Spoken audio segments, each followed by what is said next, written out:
Hello, and welcome to another jam-packed episode of My Favorite Conservative. I am Edward. And I am Andrea, but I am not conservative. Oh, you're not? No, but he is my favorite conservative. Oh, thank you. You're welcome. Oh, You already knew that. it's nice to hear it. So we normally start each show until the election with the latest polling. But since I'm in Hawaii right now, we had to pre-record this episode for you. Aloha. Oh, thank you. Yes. So I hope you're having fun. Are you getting a tan? I hope I am too. I'm going to guess you're not getting a tan. Okay. Now you're just making fun of me. No, when this show airs, I will be taking a tour of Oahu. Oahu? Yes. Wait. You're not pulling a Joe and Mika, are you? What do you mean? So Joe Scarborough and Yes. Mika Brzezinski. I know they're together. Married couple. They both host Morning Joe in the morning. I know who they are. But I'm setting it up for the viewers or listeners if they don't on MSNBC. And a couple of weeks ago on a Friday, it was after Biden's horrible debate performance. And Joe was basically throwing in the towel. And Mika was pissed at him for throwing in the towel, saying it's over with Biden. And you could tell the tension on the set was palpable. And so come Monday morning on their next show, all of a sudden, Joe's on vacation by himself for a week without his wife. And it was just, everybody's like, wait a minute, what's going on? Am I leaving you to do a show by yourself? Not that I'm aware of. You That's what I was wondering. No. Okay. You know I'm there for work. Oh, okay. All right. Well, have fun working. Okay. Oh gosh, now I have something for my eye for the people who are watching on camera. Okay. Yeah. So what is our exciting show going to be about today? Well, we are actually going to revisit a topic from earlier this year. And the reason, one of our viewers suggested it too. Yeah. They asking questions. And the reason that we're going to do it is the Democrats are using this as a boogeyman for the entire campaign, and this is Project 2025. Okay, we're not going to go over the entire 950-page document, are we? As fun as that would be. No, it would not be fun. We won't, but I actually want to highlight a number of things that the media is missing, misrepresenting, that sort of thing to it. So Project 2025, it's a collection of conservative and right-wing policy proposals published by the Heritage Foundation to, their scare quotes, reshape the United States federal government and consolidate power should Donald Trump win the 2024 presidential election. That was actually how Wikipedia described it. So, really? Yes, the consolidating power for Donald Trump. And okay, for those who don't know, what is the Heritage Foundation? Heritage Foundation, it's a conservative think tank. Right. Just like the Tides Foundation is for the left and a bunch of others that they have out there. They put together policy papers. And so what they decided to do starting a couple of years ago, they said, if we get a conservative back in power, we need to be ready. And we need to be ready with policy. We need to be ready with personnel. And that's what this entire document is. And I just want to interject here. A conservative in power, it wasn't specific to Trump per se. Correct. I mean, obviously, they had Trump in mind because he has been the front runner ever since he lost in 2020. Yeah. But yeah, so when Trump came in 2016, he was such an outsider. He had no idea how to fill the spots. And a lot of these people stabbed him in the back and went around him, leaked and everything else. And so why this is 950 plus pages is because this is a document that assesses every single federal agency that we have. Now, this is just federal. This has nothing to do with state and local governments whatsoever. Okay. And what they're trying to do, the goal is to reduce the size of the federal government and get back to what the original framers of the Constitution had in mind. I'm just going to say, as a libertarian, I'm for that. Yeah. And I don't care whether a policy is good or bad. If it's not constitutional, if the government isn't empowered to do it, federal government, we shouldn't be doing it. It Right. should be done at the closer to the local levels. And that's what our Constitution is based on, making sure that we keep our decisions that affect our daily lives as close to us as possible. Right. They were huge on that concept. They did not want or anticipate this huge monolith of a federal government. Right, because that would too closely resemble a monarchy. Correct. Absolutely. So why don't you tell people what Schedule F is, because I find this really fascinating. Yeah, Schedule F is an actual government policy, or its actual proposal that would let the president and the executives be able to fire people in the federal government. Right now, it is incredibly difficult to fire somebody. Yes. And that's why people want federal jobs, because once you get in, it's almost impossible to get you out. Right. And so what happens is the State Department, for example, and tons of other government agencies are just have been loaded and loaded and loaded by so many Democrat presidents. And these people will stay in these positions for 30 years. And they don't particularly care what a new president's agenda is. Right. They have their own agenda. And they say, you know what, you're only going to be here 4 years or 8 years. I'm going to be here forever. I'm going to keep doing what I'm doing. They don't understand that they're employees. They're not policymakers. And that's one of the huge things with Schedule F, is being able to fire. And actually what they do, this actual way they do it, is the president would be able to reclassify certain employees as actual political appointees, of which he would then be able to fire.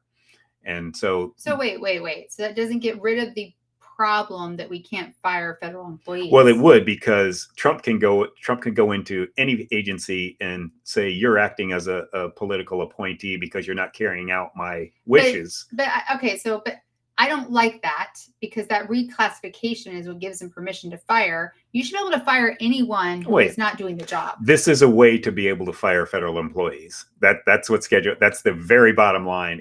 You had to just reclassify them and get them out the door. Okay, well, I have to say, for the people in the Schedule F is part of the Project 2025, right? Correct. Okay, I just want to say to the people who put this together, I think that's a workaround. Well, it is, but the problem is you'd have to get a law passed, and unless you're carrying super majorities in both House and the Senate, it's not going to happen. But that is crazy. You're an employee, and if you don't do your job, you should be fired. Oh, that's so cute. What? Okay, don't be condescending. No, I'm just saying. I know. I'm just kidding with you. Okay. Even though you're in Hawaii. No, but that's a very, unfortunately, naive way that we as normal people think. Yes. Right? I mean, all of us think, hey, if you're not doing the job, you should be fired. Yes. But it doesn't work like that in government, and especially the federal government. Well, I'm just saying, if they want to take this to the next level, they need to really think about that. I'm sorry, they do. Yeah. You shouldn't get a federal job and be able to keep it no matter what. I completely agree. Yeah. Now, another part of this that's going to get probably even more airtime from the left is this what I'm supposed to be talking about next? Nope. Oh. I'm riffing here. Oh, you're riffing. Yes. Sorry. Continue riffing. Thank you. Thank you. So the left, as I said earlier, this Project 2025 is going to be the boogeyman. And in Project 2025, they question the abortion drug that women can now get through the mail in every state in the country. All you got to do is send away for it. And the left is saying that the right with this Project 2025 will outlaw abortions. That is not true. What this is questioning is the drug, and I can't remember the name of it, I should have written it down here. The drug that facilitates these abortions it had to be under the supervision of a physician. And you would want it to be under the supervision of a physician. However, in Biden's administration, they changed that to that pregnancy is now considered an illness. And because it's now considered an illness, that allows the women to order this online from around the world, whatever, and get it. And so you want to talk about a workaround? Yeah. Pregnancy is not an illness. I mean, I know a lot of people suffer some illnesses during it, but. Well, the other thing about this is the whole, let me rephrase. Abortion is now down to the states again. Correct. If you're able to broadly order this, and you're not talking about Plan B, you're talking about something different, right. This abortion pill, that's across state lines. That's in federal. Yeah. And so right there is in complete conflict with where the whole idea has been referred back to the states. But I do find this very, very troubling, because while I firmly believe that women should have the right to abortion, and I firmly believe most women don't want to have to make that choice, you do want to be under the supervision of a doctor when you choose to do it. I mean, to me, ordering a pill like that, why not order just fentanyl through the mail? I mean, it's crazy. To me, it almost has the hallmarks of the COVID vaccine, where what the right, if you will, in Project 2025 is concerned about is, because it was kind of rushed through to be this amazing drug that you could give you an abortion, it hasn't been completely tested across the country, across the world, actually. And we're rushing into this, just like we're now seeing all of these incredible side effects from the COVID vaccines, air quotes, vaccines, and everything else. So I would like to err on the side of caution. Pregnancy is not an illness. It's a condition, right? You're with child. And you need to be under supervision. Yeah. And so many of these, whether you decide to keep the child or not. Yeah. These young women are taking this drug in their own house. Scary. They're then going to the toilet, going to the bathroom, and having the miscarriage. And a lot of times what's happening is they'll bleed out. Well, that and not everything's coming out. Yes. And you're leaving particles of an unborn child in you, and again, we have to study this further. Yes. And I agree with that. So that's what the whole, don't believe the whole propaganda that's going on, that the right's going to outlaw abortion because of this. It is a state's issue, but that's what this is all about. So, okay. Yeah. This past Wednesday, the time of this recording, so maybe about 10 days ago, the House passed the acronyms, guys, come on, the Safeguard American Voter Eligibility Act, or SAVE Act. I like that one. It's clever. That's a good one. Clever. It's sponsored by Chip Roy of Texas. It would require, when people register to vote, that they must prove they are U.S. citizens, because many states are now issuing driver's licenses to illegals, and that's considered a document that they can present to vote. It's so easy in California, just former Californian here, so easy to get a driver's license without being a citizen. Only 5 Democrats, we don't have their names here, crossed the aisle to vote for it. The Senate may take it up. And of course, President Biden pledges he will veto it if it passes in the Senate. Why would he do that, Edward? Gosh, I just don't know why. But let's backtrack just a little bit here. So the left and the media, which is the same thing, they are promoting this as they're trying to shut down people at the voting booths.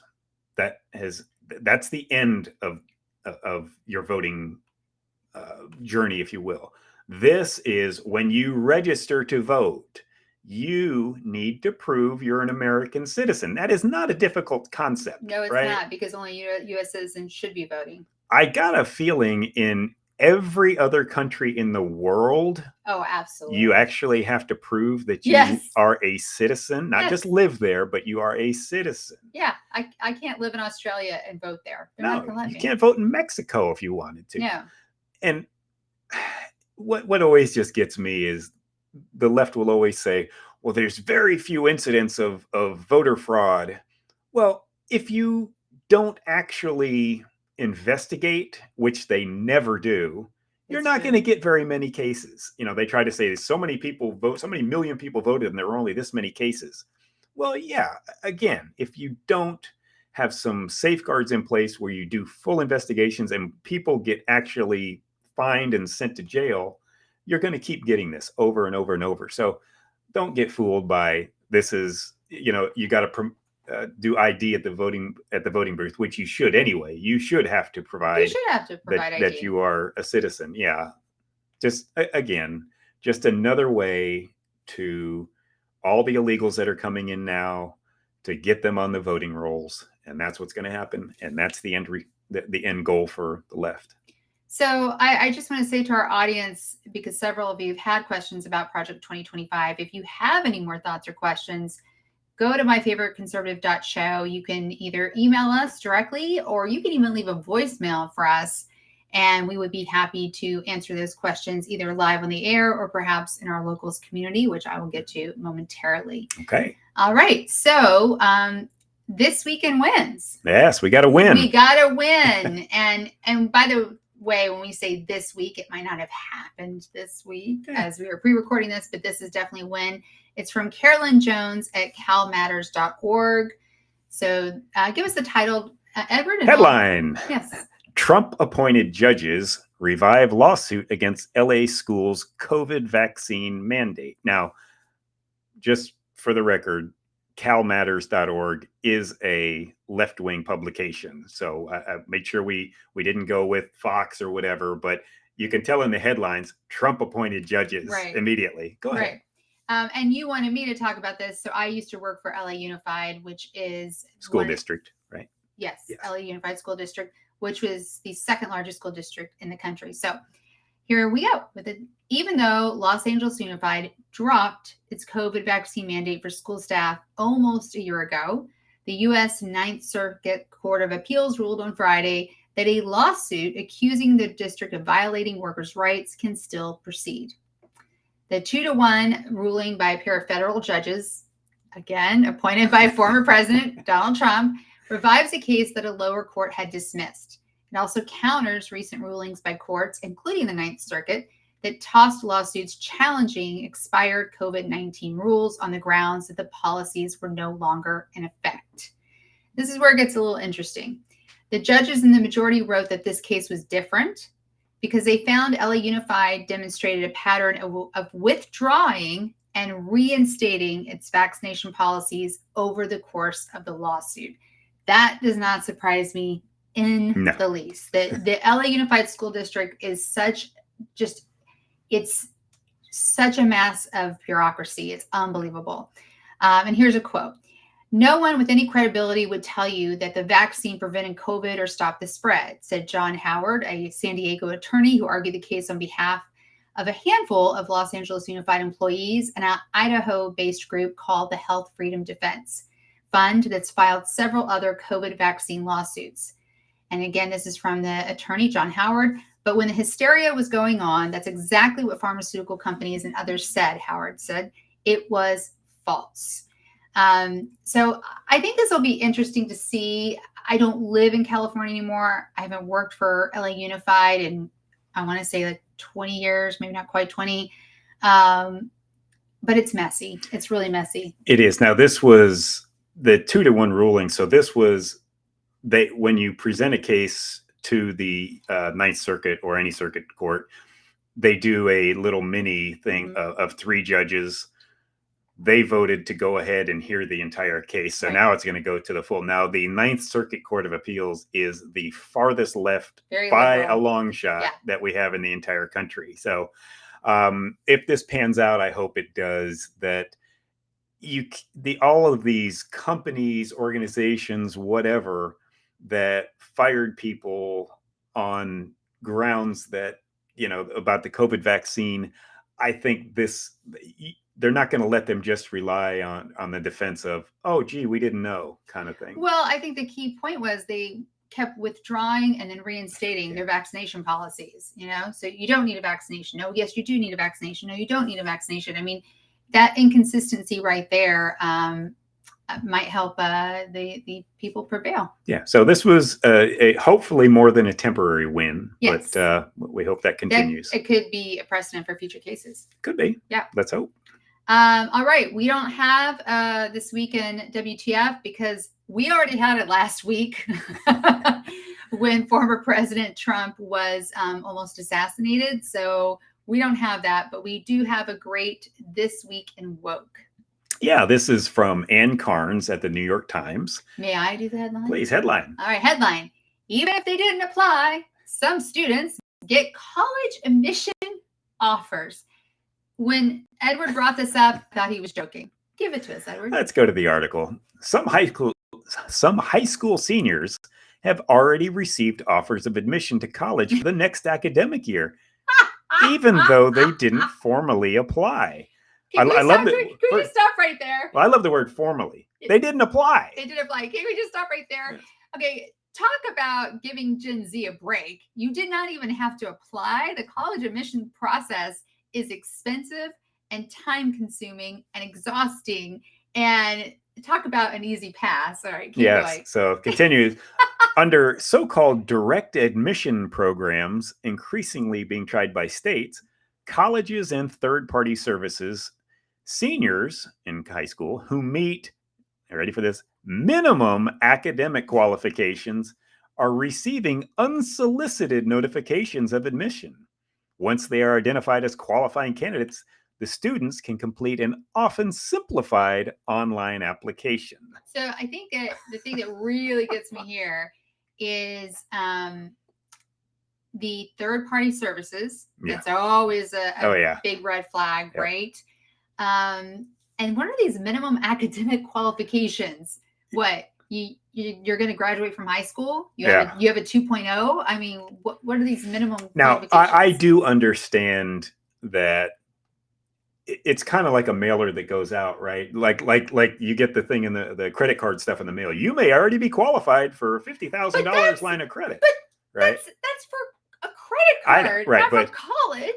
But I do understand a little bit because you do. Well, yeah, because a lot of times, sending out applications and the fees, right? Aren't they like $150 each or something like that, or even probably more by now? I only applied to 3 colleges because I could not afford to. Right. So a lot of people can't afford to apply more than 1 or 2 colleges. Yeah.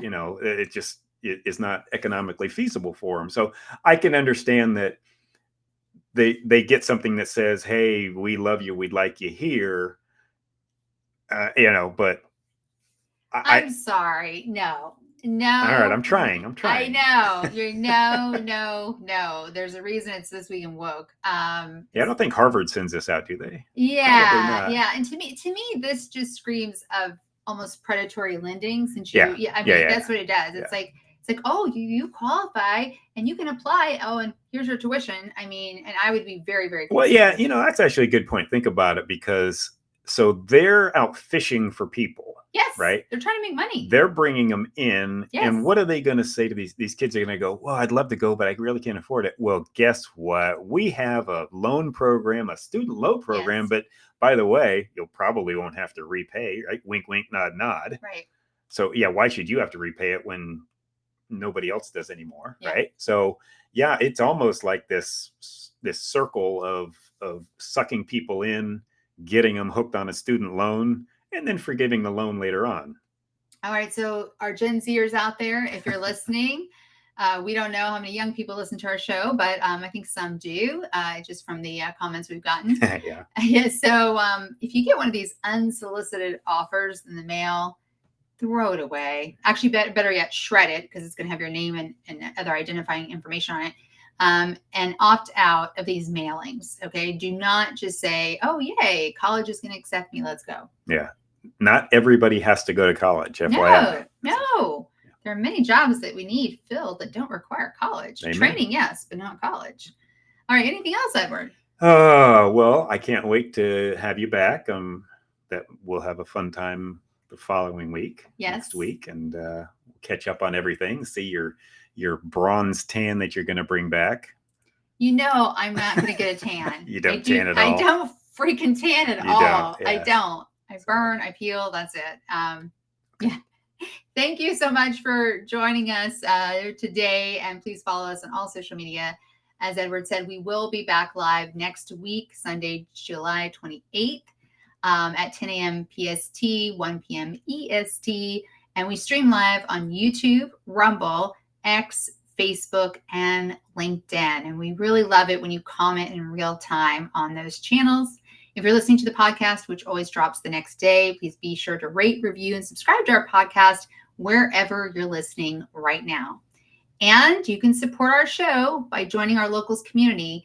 To become a member, go to myfavoriteconservative.locals.com. It will be in the show notes. So it's myfavoriteconservative.locals.com. It is free to join the community. If you want to support the show, which allows more engagement and more sort of Q&As with us, we do have a special going on right now. Our goal is to have 100 members by my birthday. 100 members.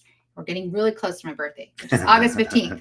So for the first 25 people who become a supporter, we're giving away a free 1-month trial with the promo code FREEDOM.